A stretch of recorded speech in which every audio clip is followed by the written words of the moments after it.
बिस्मिल्लाहिर्रहमानिर्रहीम। मेरा नाम सलमान अहमद है और आज का जो हमारा टॉपिक है वो है वैलेंस बॉन्ड थ्योरी। ठीक है, ये जो चैप्टर है theories of covalent bond theory, तो इसमें वैलेंस बॉन्ड थ्योरी भी है। वैलेंस बॉन्ड, वैलेंस कहते हैं कि आउटर मोशन को, वैलेंस बॉन्ड थ्योरी, वैलेंस कहते हैं आउटर मोस्ट शेल्स को। ठीक है, तो ये कुछ थ्योरीज बने थे कि कोवेलेंट बॉन्ड कैसे बनता है। ठीक है, ये थ्योरीज किसके बारे में है?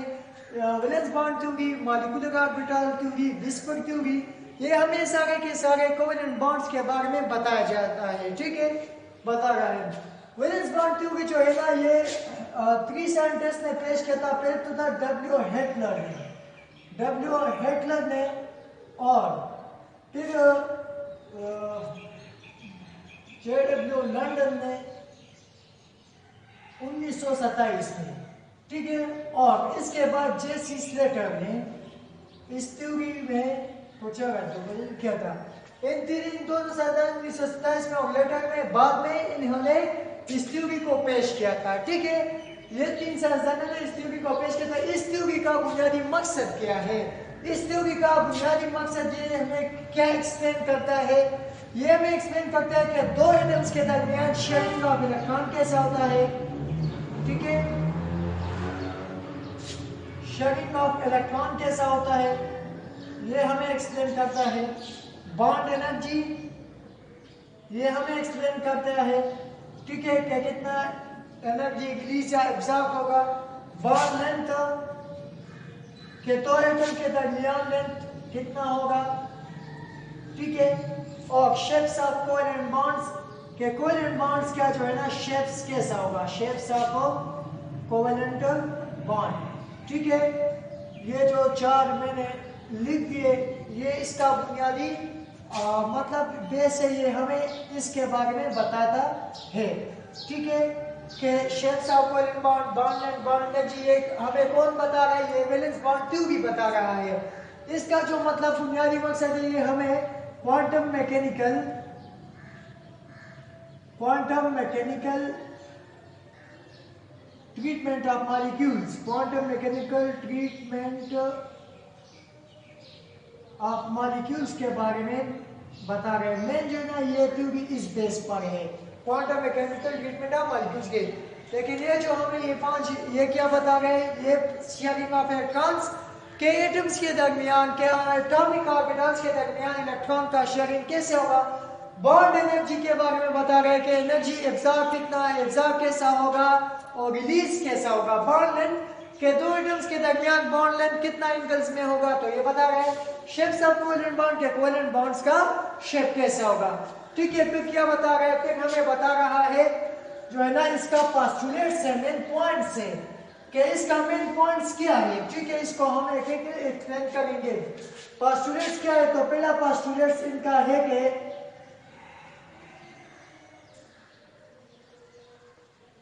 कि पहला पोस्टुलेट जो है ना, वो यही है कि कोवेलेंट बॉन्ड कब बनेगा? जब किसी एटॉमिक ऑर्बिटल के पास हाफ फील्ड ऑर्बिटल्स हो। ठीक है, half field atomic orbital, half field atomic orbital can make the bond, can make the bond। ठीक है, पहला ये मैं शॉर्ट लिख के बताता हूँ ये पॉइंट्स जो है ना, कि कोवेलेंट बॉन्ड कैसे बनेगा। तो कोवेलेंट बॉन्ड में वो ऐसे बनेगा जब किसी कोवेलेंट बॉन्ड में एटॉमिक ऑर्बिटल के साथ जब हाफ फील्ड ऑर्बिटल हो। हाफ फील्ड का मतलब है कि हर एक ऑर्बिटल में पेयर ऑफ इलेक्ट्रॉन्स बनता है। जैसे कि हर्ट्ज रूल हमने पढ़े हैं, आप लोग हर्ट्ज रूल्स का वीडियो देख सकते हैं, इसमें आपको समझ आ जाएगा। हर्ट्ज रूल जो है ना, इसमें हाफ फील्ड एटॉमिक वो है कि हर एक ऑर्बिटल में 2 इलेक्ट्रॉन आता है। तो हाफ फील्ड का मतलब है कि जिसके पास ऑड नंबर ऑफ इलेक्ट्रॉन हो, मतलब कि 1 इलेक्ट्रॉन हो, या जिसके ऑर्बिटल्स में 1 इलेक्ट्रॉन अनपेयर्ड इलेक्ट्रॉन हो, तो वो क्या, वो बॉन्ड में हिस्सा लेगा। ठीक है, इसका मतलब यही है। दूसरा मतलब है कि electron must have opposite spin, electron must have opposite spin, must have opposite spin। ठीक है, इस दूसरे पॉइंट का मतलब है कि इलेक्ट्रॉन मस्ट अपोजिट स्पिन का मतलब यही है कि दो इलेक्ट्रॉन मतलब जो एटॉमिक ऑर्बिटल हो और वो बॉन्ड बना रहा है, कोवेलेंट बॉन्ड बना रहा है, तो उसका स्पिन कैसा होना चाहिए? अपोजिट होना चाहिए। पर इसके लिए मैंने जो स्पिन क्वांटम नंबर एक्सप्लेन किया है, आप लोग वो ये वीडियो डिस्क्रिप्शन में देख सकते हैं। तो स्पिन का मतलब जो है ना कि एक क्लॉकवाइज स्पिन हो तो दूसरा एंटी क्लॉकवाइज स्पिन होना चाहिए। इसका मतलब है कि एक ऐसा हो तो दूसरा ऐसा होना चाहिए। अपोजिट स्पिन का रिप्रेजेंटेशन ऐसा होता है, ठीक है। तीसरा हमें बता रहा है कि greater the overlapping, greater the energy, greater the overlapping, greater the bond या stronger the bond, ठीक है। कि जितना एनर्जी ज्यादा हो इतना बॉन्ड ज्यादा होगा, स्ट्रॉन्गर द बॉन्ड, ठीक है। अगर ओवरलैपिंग ज्यादा हो जाए तो एनर्जी ज्यादा रिलीज होगी और बॉन्ड क्या होगा? बॉन्ड स्ट्रॉन्ग होगा। ये जो पॉइंट्स है मैं शॉर्ट समझा रहा हूँ, एक्सप्लेनेशन में कर रहा हूँ लेकिन लिखता कम हूँ, ठीक है। कि ज्यादा ओवरलैप हो जाएगा तो क्या बनेगा? एनर्जी ज्यादा रिलीज होंगे और बॉन्ड क्या होगा? बॉन्ड भी स्ट्रॉन्ग होगा, ठीक है। चौथा हमें बता गया कि directions of bond can be direction of bond can be determined from overlapping, or bond can be determined from overlapping, ठीक है।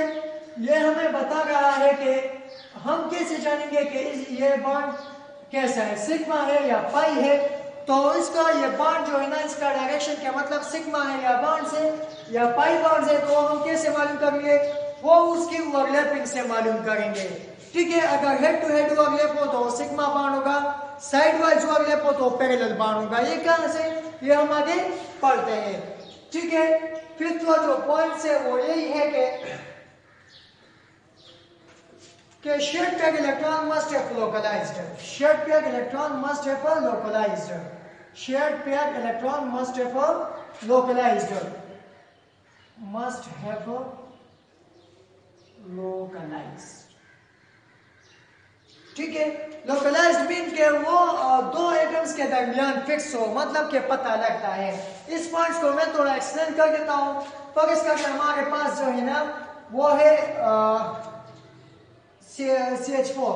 तो यहाँ देखिए कि ये जो बॉन्ड बना है पर इसका, तो ये इलेक्ट्रॉन और ये जो शेयर इलेक्ट्रॉन्स है ये दोनों, तो ये क्या है? ये फिक्स है, ये लोकलाइज्ड है, ठीक है। और डीलोकलाइज्ड क्या है? डीलोकलाइज्ड पर इसका हमारे पास जो है ना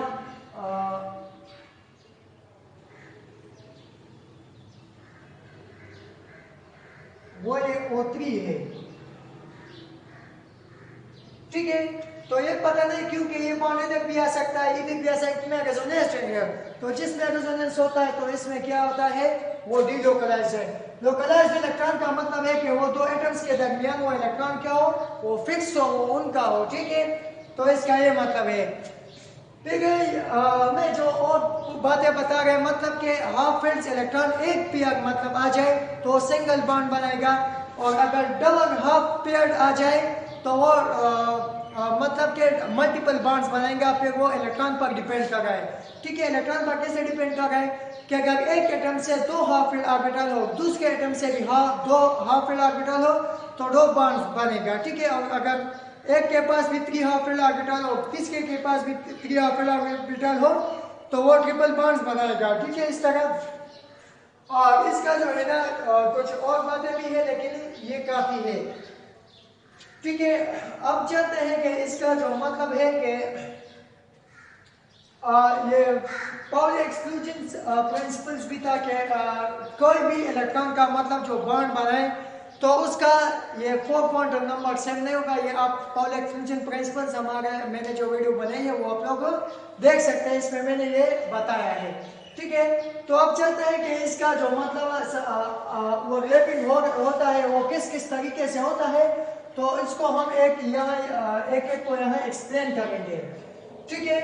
तो पहले हमारे पास जो है ना वो है सिग्मा बॉन्ड। सिग्मा बॉन्ड कैसे बनता है, ठीक है। सिग्मा बॉन्ड कैसे बनता है? सिग्मा बॉन्ड को हम इससे इस साइन से डिनोट करते हैं ठीक है, सिग्मा बॉन्ड जो है ना वो हेड टू हेड ओवरलैप हो जाए, ठीक है, हेड टू हेड और linear overlapping of atomic orbital, linear overlapping of atomic orbital, ठीक है, कि एटॉमिक ऑर्बिटल जो है ना वो हेड टू हेड ओवरलैप हो जाए तो उससे कौन सा बॉन्ड बनता है, उससे सिग्मा बॉन्ड बनता है। मिसाल के मैं आप लोगों को एग्जांपल ले रहा हूँ कि फर्ज करिए ये एक एटॉमिक ऑर्बिटल हो गया, दूसरा एटॉमिक ऑर्बिटल है, ये इस तरह ओवरलैप हो जाए, मिल जाए तो उसको मैं क्या कहता हूँ, सिग्मा बॉन्ड कहता हूँ। तो ये इस तरह ओवरलैप हो जाए तो फिर भी हेड टू हेड है, लीनियर है, इस तरफ से है, इस तरफ से, तो कौन सा बॉन्ड बनेगा, वो सिग्मा बॉन्ड्स बनेगा। और अगर कोई ऑर्बिटल फर्ज करिए एक ऑर्बिटल है दूसरा ऑर्बिटल है, ये इस तरह ओवरलैप हो जाए तो ये पाई बॉन्ड बनेगा, ठीक है। अब सिग्मा बॉन्ड जो है ना वो कितने किस्म में है, तो पहला जो है ना वो है एस एस ओवरलैपिंग, ठीक है, ये जो है ना कि एस एस ऑर्बिटल्स ओवरलैप हो गया, ऑर्बिटल कितने हैं, एस पी डी एफ, ये सब ऑर्बिटल्स है, ठीक है। क्वांटम नंबर्स मैंने एक्सप्लेन किया है, उसको ब्रीफली एक्सप्लेन किया है ये ऑर्बिटल्स को, एस पी डी एफ को, ठीक है। तो एस एस ऑर्बिटल्स क्या होगा कि एस एस ऑर्बिटल्स जो है एस एस ओवरलैपिंग कौन सा होगा, तो एस एस ओवरलैपिंग वही होगा कि एक एटम से एस ऑर्बिटल और दूसरा एटम से एस ऑर्बिटल मिल जाए तो इसको हम एस एस ओवरलैपिंग कहते हैं, ठीक है। S orbital of one atom overlap with s orbital of another atom, s orbital of another atom, ठीक है, कि इस ऑर्बिटल का एक एटम का इस ऑर्बिटल और दूसरा एटम का इस ऑर्बिटल ओवरलैप हो जाए तो वो कौन सा बॉन्ड बनेगा, ये एस ओवरलैपिंग है। इसका एग्जांपल मैं आपको दे रहा हूं, हमारे पास एग्जांपल है H2 मॉलिक्यूल्स, ठीक है, कि H2 मॉलिक्यूल कैसे बनता है। तो इसका भी हमारे पास है एक हाइड्रोजन, ठीक है, और इसके में एक इलेक्ट्रॉन है, क्योंकि हाइड्रोजन का एटॉमिक नंबर क्या है, 1 है, तो इसके पास एक इलेक्ट्रॉन है, एक क्या है, अनपेयर्ड है, तो ये क्या हो गया, ये हाफ फिल्ड ऑर्बिटल्स हो गया, ठीक है। मैं यहाँ लिख देता हूँ कि H = 1s1 मतलब है कि इस ऑर्बिटल में एक इलेक्ट्रॉन है, अनपेयर्ड इलेक्ट्रॉन है, क्या है, हाफ फिल्ड है ये, और ये दूसरा हाइड्रोजन है इसके साथ, तो इसमें भी इसका भी एटॉमिक नंबर 1 है, हाइड्रोजन का एटॉमिक नंबर 1 है, तो ये 1s1 आ गया। s1 का मतलब है कि ये हाफ फिल्ड ऑर्बिटल है। जब ये दोनों मिल जाए तो ये क्या बनाएगा, ये H2 बनाएगा, लेकिन ये इस तरह बनाएगा, ठीक है।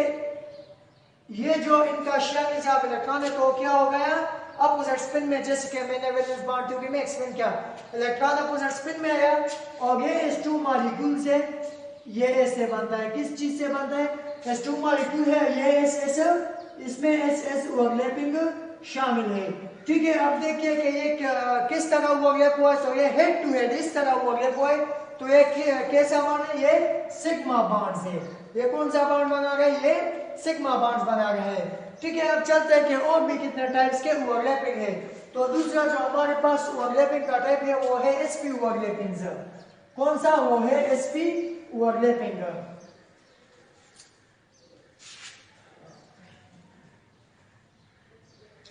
दूसरा हमारे पास है sp ओवरलैपिंग, ठीक है। sp ओवरलैपिंग क्या है, तो sp ओवरलैपिंग जो है ना कि एक एटम से s ऑर्बिटल और दूसरा एटम से p ऑर्बिटल, लेकिन शर्त क्या है कि वो हाफ फिल्ड एटॉमिक ऑर्बिटल हो, ठीक है। s orbital of one atom, s orbital of one atom overlap with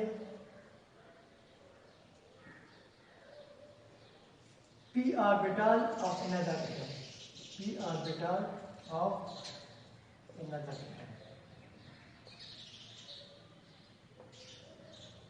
ठीक है, कि एक एटम का s ऑर्बिटल और दूसरे एटम का p ऑर्बिटल, ठीक है, साइड वाइज और हेड टू हेड ओवरलैप हो जाए तो उसको हम क्या कह देंगे, सिग्मा बॉन्ड हो गया, sp ओवरलैपिंग रहेगा। लेकिन शर्त यह है कि एस ऑर्बिटल में भी एस ऑर्बिटल भी हाफ फील्ड होना चाहिए और पी ऑर्बिटल भी हाफ फील्ड होना चाहिए। इसका मैं इससे ये एसपी ओवरलैपिंग आपको एग्जांपल से पूरा समझा। एग्जांपल इसका हमारे पास है HCl, ठीक है, HCl। अब यहाँ देखिए कि हाइड्रोजन का एटॉमिक नंबर क्या है, 1 है, तो इसका इलेक्ट्रॉनिक कॉन्फ़िगरेशन 1s1 आता है, ठीक है। क्लोरीन का जो है ना वो हमारे पास है 17, तो इसका जो है ना इलेक्ट्रॉनिक कॉन्फ़िगरेशन क्या होगा, 1s2 2s2 2p6 3s2। तो अब इलेक्ट्रॉन को गिनती करो, 2 2 4 प्लस 6 10 प्लस 2 12 हो गए, और यहाँ 17 है तो 5 इलेक्ट्रॉन बाकी रहते हैं, तो क्या है 3p5, ठीक है। लेकिन इस p ऑर्बिटल्स को क्या, इसका मैं ये ऑर्बिटल लिखता हूँ, इसका एक ऑर्बिटल होगा 3px, दूसरा होगा 3py और तीसरा होगा 3pz, ठीक है। तो इसका जो हाफ फील्ड बने 3 इलेक्ट्रॉन है, तो पहले आपको इसमें ये जो है ना फील्ड कर देना है, ठीक है। तो 3 इलेक्ट्रॉन, बाकी कितने 2 रह गए, ठीक है। तो एक इसमें भी फील्ड किया और एक इसमें फील्ड किया, और ये क्या, ये 3px वाले हाफ फील्ड्स रह गए, ठीक है। तो इसमें हाफ फील्ड कौन सा है, इसमें हाफ फील्ड ये है, तो ये बॉन्ड में क्या, ये बॉन्ड में हिस्सा लेगा, ओवरलैपिंग ये करेगा, और ये यहाँ से आया, ठीक है। तो मैं आपको बता रहा हूँ कि ये हाइड्रोजन है, इसके पास ये इलेक्ट्रॉन है, ये क्या है, हाइड्रोजन का 1s1 है, ठीक है। ये क्लोरीन के साथ मिल गया, क्लोरीन का ये जो है ना इसके साथ भी हाफ फील्ड एटॉमिक ऑर्बिटल हो गया, क्या है, ये 3px है, इसमें भी ये हाफ फील्ड ऑर्बिटल है। अब ये HCl बना रहा है, तो HCl किस तरह बनेगा, ये जो है ना हाइड्रोजन का, और ये आ रहा है क्लोरीन का, ठीक है। ये क्या है, ये किसका है, ये क्लोरीन का है, ठीक है, ये क्लोरीन का है। तो ये अपोजिट स्पिन वाले इलेक्ट्रॉन यहाँ आ गए, और ये क्या है, ये HCl मॉलिक्यूल है, HCl मॉलिक्यूल है, और इसमें कौन सा ओवरलैपिंग हुआ है, sp ओवरलैपिंग हुआ है, ठीक है। तो ये हमारे पास जो है ये भी कौन सा बॉन्ड है, ये भी सिग्मा बॉन्ड है, क्योंकि ये जो है ना हेड टू हेड ओवरलैपिंग हुआ है, ठीक है। तो ये sp ओवरलैपिंग था, ये sp ओवरलैपिंग मतलब सिग्मा बॉन्ड्स का दूसरा टाइप था, ठीक है। अब चलते हैं कि pp ओवरलैपिंग कैसा होगा, ठीक है। तो pp ओवरलैपिंग जो है ना वो भी होगा, लेकिन जब pp orbitals head to head overlap हो जाए तो वो सिग्मा बॉन्ड बनेगा, और अगर साइड वाइज ओवरलैप हो जाए तो वो कौन सा बॉन्ड बनेगा, वो पाई बॉन्ड बनेगा,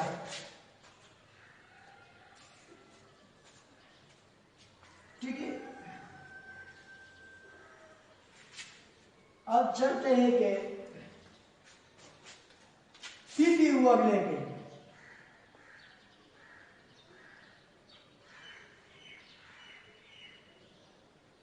pp ओवरलैपिंग क्या कि p ऑर्बिटल्स का p ऑर्बिटल्स, एक एटम का p ऑर्बिटल और दूसरा एटम का p ऑर्बिटल ओवरलैप हो जाए तो उसको हम pp ओवरलैपिंग कहते हैं, ठीक है। p orbitals of one atom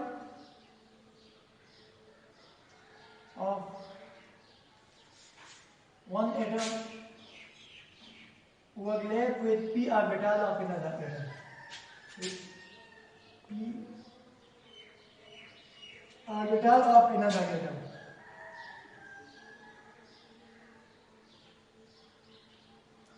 ठीक है। कि एक ऑर्बिटल, लेकिन शर्त इसमें होना चाहिए कि ये हाफ फील्ड होना चाहिए, हाफ फील्ड के ऑर्बिटल में 8 पेयर ऑफ, मतलब के अनपेयर्ड इलेक्ट्रॉन्स हो, अनपेयर्ड मीन सिंगल इलेक्ट्रॉन्स हो, 8 इलेक्ट्रॉन्स हो, ठीक है। तो यहाँ देखिए कि वन एटम का p ऑर्बिटल और दूसरे एटम का p ऑर्बिटल जब ओवरलैप हो जाए, किस तरह हेड टू हेड ओवरलैप हो जाए, तो वो कौन सा बॉन्ड बनेगा, वो सिग्मा बॉन्ड बनेगा, और इसको हम pp ओवरलैपिंग कहते हैं। तो इसका जो हमारे पास एग्जांपल्स है वो है फ्लोरीन मॉलिक्यूल्स, तो फ्लोरीन, क्लोरीन, ब्रोमीन, आयोडीन, ये सारे हैं, ठीक है। फ्लोरीन, क्लोरीन, ब्रोमीन, आयोडीन, इसमें क्या होता है, इसमें पीपी ओवरलैपिंग होता है और पाई बॉन्ड्स है। तो इस तरह मैं आपको ये फ्लोरीन वाले एग्जांपल समझाऊंगा, ठीक है। फ्लोरीन का जो एटॉमिक नंबर है वो है 9, ठीक है। इसका इलेक्ट्रॉनिक कॉन्फ़िगरेशन क्या होगा, इसका इलेक्ट्रॉनिक कॉन्फ़िगरेशन होगा 1s2 2s2। अब 4 इलेक्ट्रॉन हो गए और p में 6 आते हैं, लेकिन हमें यहाँ कितना चाहिए, 5 चाहिए, तो हम यहाँ 2p5 लिखेंगे, ठीक है। अब इसका मतलब ये तो फील्ड है और इसको मैं डीजेनरेट कर रहा हूँ, मतलब सेम एनर्जी में, तो ये हमारे पास होगा 2px, ये होगा 2py और ये होगा 2pz, ठीक है। तो यहां देखिए कि हमें इलेक्ट्रॉन फिल्स करने हैं, तो ठीक है। अब कितने रह गए, अब 2 इलेक्ट्रॉन रह गए, क्यों कहता हूं, तो 5 थे, तो 1 2 3 2 रह गए, एक यहाँ फील्ड किया, एक यहाँ फील्ड, और इसको हाफ फील्ड छोड़ दिया। इस तरह दूसरे फ्लोरीन का भी ऐसा आता है, ठीक है, दूसरा फ्लोरीन का भी ऐसा आता है। मैं आपको एक स्ट्रक्चर बना रहा हूं, ये है हमारे पास एक फ्लोरीन के लिए, क्या ये फ्लोरीन के लिए है, और कौन सा है, 2px है, 2px है, और दूसरे फ्लोरीन से भी इस तरह आएगा, दूसरे फ्लोरीन से भी इस तरह आएगा, और वो भी कौन सा होगा, 2px होगा, ठीक है। एक फ्लोरीन तो दोनों सेम है ना, एक फ्लोरीन से भी ये आएगा और दूसरा फ्लोरीन का भी इलेक्ट्रॉनिक कॉन्फ़िगरेशन इस तरह है और इससे ये आएगा। तो इस तरह जब ये हेड टू हेड ओवरलैप हो जाए, हेड टू हेड इस तरह ओवरलैप हो जाए, तो कौन सा बॉन्ड बनाएगा, वो सिग्मा बॉन्ड बनाएगा, और इसमें ये अपोजिट स्पिन है, ये F2 मॉलिक्यूल्स है और इसमें PP ओवरलैपिंग हुआ है, कौन सा हुआ है, PP ओवरलैपिंग हुआ है, और ये हमारे पास है सिग्मा बॉन्ड, ये कौन सा बॉन्ड है, ये हमारे पास है सिग्मा बॉन्ड्स, ठीक है। तो ये जो है सिग्मा बॉन्ड्स किस तरह बनते हैं, तो इस तरह SS SP और PP और ओवरलैपिंग की वजह से मतलब कि सिग्मा बॉन्ड्स बनते हैं। अब चलते हैं कि पाई बॉन्ड किसे कहते हैं, ठीक है, कि पाई बॉन्ड किसे कहते हैं। तो पाई बॉन्ड जो है ना, वो पाई बॉन्ड तब बनेगा जब साइड वाइज ओवरलैप हो जाए, ठीक है। ये भी कोवेलेंट बॉन्ड्स का टाइप है, और pi bond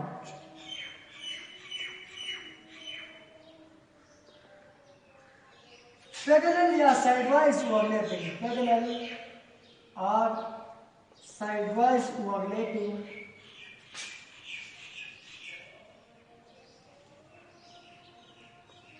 of half-filled atomic orbital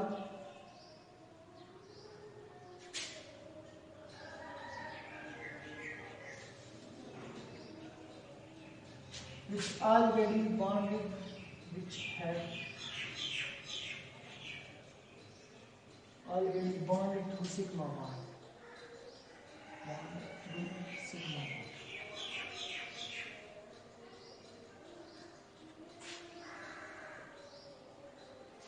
ठीक है। पाई बॉन्ड क्या है, पाई बॉन्ड ये है कि कोई एटॉमिक ऑर्बिटल जो हाफ फिल्ड हो और वो इस तरह ओवरलैप हो जाए, इस तरह मिल जाए, तो उसको हम क्या कहते हैं, पाई बॉन्ड। लेकिन पाई बॉन्ड तब बनेगा कि वो पाई बॉन्ड्स कब बनेगा, लेकिन पहला वो बॉन्ड जो है ना सिग्मा बॉन्ड बनेगा, किसी एटम के दरमियान पहला कौन सा बॉन्ड बनेगा, सिग्मा बॉन्ड बनेगा, इसके बाद क्या, पाई बॉन्ड बनेगा। इसको मैं आपको एग्जांपल्स के जरिए समझा रहा हूं कि हमारे पास इसका एग्जांपल्स फर्ज करें, एग्जांपल्स है O2 मॉलिक्यूल्स, ऑक्सीजन मॉलिक्यूल्स, ठीक है। तो ऑक्सीजन का इलेक्ट्रॉनिक कॉन्फ़िगरेशन क्या है, ऑक्सीजन का एटॉमिक नंबर है 8, ठीक है, इसका एटॉमिक नंबर क्या है, 8 है। तो इसका इलेक्ट्रॉनिक कॉन्फ़िगरेशन है 1s2 2s2 2p4, ठीक है। ये इलेक्ट्रॉनिक कॉन्फ़िगरेशंस का जो है ना, वो इलेक्ट्रॉनिक कॉन्फ़िगरेशंस का मैंने एक वीडियो बनाई है, वो देखिए, इलेक्ट्रॉनिक कॉन्फ़िगरेशन समझ में आ जाएगी कि किस तरह होता है। क्वांटम नंबर्स की वीडियो देख लीजिए, मैंने बनाई है, तो आपको समझ में आ जाएगा ये कि इसमें इलेक्ट्रॉन कैसे आते हैं, ठीक है। अब यहाँ देखते हैं कि P जो है ना इसको मैं डिजेनरेट्स कर रहा हूं, तो ये 2Px 2Py और ये 2Pz आ जाएगा। ठीक है, तो इसमें 4 इलेक्ट्रॉन है, हर रूल के मुताबिक पहले इसमें पैरेलल लगाना है। ठीक है, 3 बन गए, अब एक बाकी रह जाता है, इसको जो है ना वो मैं Z में डाल देता हूं कि चलो ये क्या है, Z में आ गया। ठीक है, तो ये भी हाफ फिल्ड एटॉमिक ऑर्बिटल है और ये भी हाफ फिल्ड एटॉमिक ऑर्बिटल है, लेकिन कौन से वाले हैं, P वाले हैं। इस तरह दूसरा ऑक्सीजन का भी इस तरह आ जाएगा। ठीक है, एक ऑक्सीजन ये है और दूसरा ऑक्सीजन भी ये है, तो 2 मॉलिक्यूल्स इस तरह बनेंगे। ठीक है, मैं आपको स्ट्रक्चर से समझा रहा हूं, दूसरा भी इस तरह बनाना है ऑक्सीजन के लिए। ये हमारे पास जो है ना फर्ज करें, ये एक ऑर्बिटल हुआ। ठीक है, और दूसरा कौन सा, दूसरा वाई वाला ऑर्बिटल आएगा। कौन से वाला आएगा, आई वाला। ये जो है ना इसको मैं शेड कर रहा हूं कि पता लग जाए ये कौन सा है, ये 2Px है, ये 2Py वाई है, इसको इस तरह शेड किया। ये क्या है, 2Py है। ये दोनों क्या है, हाफ फिल्ड से। तो ये ऑक्सीजन एक ऑक्सीजन का हो गया। अब दूसरा ऑक्सीजन भी इस तरह बनाना है। ठीक है, दूसरा ऑक्सीजन जो है ना वो यही है। ठीक है, इसको मैं इस तरह शेयर कर रहा हूं कि दूसरे ऑक्सीजन का ये क्या है, ये भी 2Px से जो हाफ फिल्ड था। ठीक है, और ये इसका जो है ना y ऑर्बिटल था। ठीक है, इसको मैं इस तरह से कर देता हूं ताकि पता लग जाए ये कौन सा है, ये 2Py, ये भी हाफ फिल्ड था। और ये जो है ना वो फिल्ड ऑर्बिटल थे, तो बॉन्ड में हिस्सा कर गया, ये दूसरा ऑक्सीजन से एटम है। ठीक है, तो ये क्या बनाएगा, ये इस तरह हमारे पास ये बनाएगा। एक ऑक्सीजन ये है और दूसरा ऑक्सीजन ये है। इसका जो ये ऑर्बिटल है 2Px है, तो आप फिर ये मैंने इस तरह बनाया ताकि पता लग जाए। ये 2Py वाले को मैंने इस तरह बनाया, इसमें साइन चेंज किया है ताकि पता लग जाए कि y वाले। अब ये जो मिक्स हो रहा है तो क्या बनता है, पहला जो है ना ये सिग्मा बॉन्ड बनेगा। ऑक्सीजन एटम्स के दरमियान कौन सा बॉन्ड बनेगा, सिग्मा बॉन्ड बनेगा। पहला क्या होगा, सिग्मा बॉन्ड बनेगा। फिर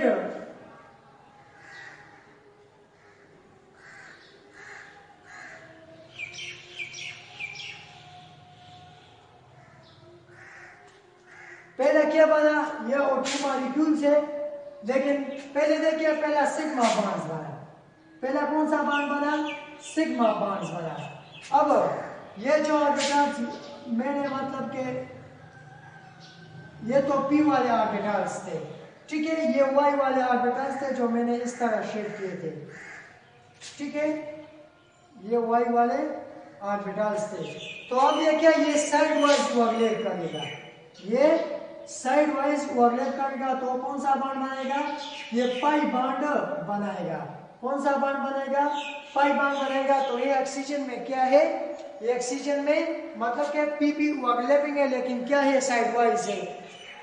याद रखिए, अगर PP ओवरलैपिंग मतलब कि वो हेड टू हेड ओवरलैप हो जाए तो सिग्मा बॉन्ड बनेगा, लेकिन अगर इस तरह साइड वाइज ओवरलैप हो जाए तो कौन सा, पाई बॉन्ड बनेगा। पाई बॉन्ड में जो है ना इलेक्ट्रॉनिक क्लाउड कहाँ मौजूद है, तो वो जो है ना ये सिग्मा बॉन्ड मतलब के ऊपर और नीचे, यानी ये और यहाँ क्या है, इलेक्ट्रॉनिक क्लाउड मौजूद है। और सिग्मा बॉन्ड में जो है ना इस एक्सिस पर इलेक्ट्रॉनिक क्लाउड मौजूद होगा। दूसरा बॉन्ड है कि सिग्मा बॉन्ड जो है ना ये more stronger than pi bond होगा। क्यों, क्योंकि सिग्मा बॉन्ड्स में ओवरलैप बहुत ज्यादा होता है। ठीक है, अब ये जो है ना सिग्मा और पाई बॉन्ड से ओवरलैपिंग के लिहाज से था। अब चलते हैं कि इस थ्योरी का जो है ना फेल्यूर्स क्या है, लिमिटेशंस क्या है। तो इसका जो लिमिटेशंस है वो कुछ यूं है।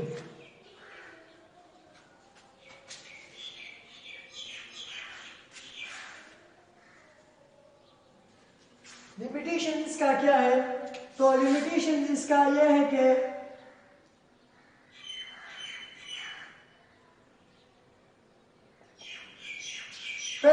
लिमिटेशंस है coordinate covalent bond, coordinate covalent bond.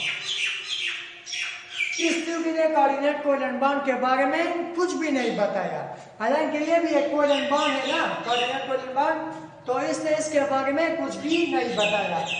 दूसरा ये है कि no idea about resonating structure, no idea about resonating structures. Resonance जिसमें रेजोनेंस हो रहा है तो इसके बारे में भी इसने कुछ भी नहीं बताया।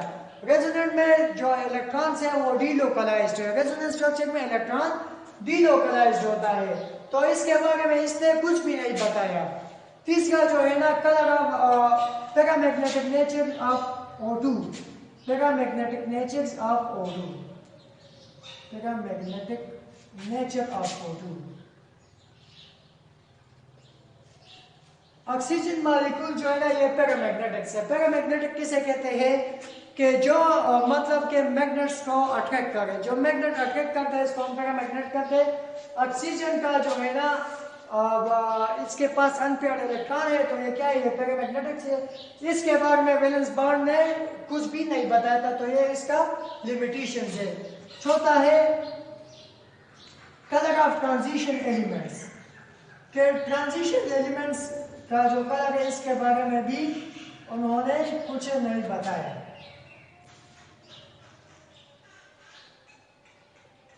पांचवा है कि स्टेबिलिटी ऑफ मॉलिक्यूल और आयन, कि किसी एटम्स का स्टेबिलिटी, मॉलिक्यूल्स और आयंस का स्टेबिलिटी के बारे में भी नहीं बताया। स्टेबिलिटी ऑफ मॉलिक्यूल्स और आयन, किसी मॉलिक्यूल और आयंस का स्टेबिलिटी के बारे में भी नहीं बताया। ठीक है, तो ये इसका लिमिटेशंस था और ये जो है ना आज का हमारा लेक्चर था वैलेंस बॉन्ड थ्योरी। ठीक है, तो अगर अभी तक आप लोगों ने हमारा चैनल अहमद एजुकेशन को सब्सक्राइब नहीं किया है तो प्लीज़ हमारे चैनल अहमद एजुकेशन को सब्सक्राइब करें, लाइक करें, ताकि हमारे हर नई आने वाली वीडियोस आप तक पहुंच सके। तो आज के लिए काफ़ी है, थैंक यू।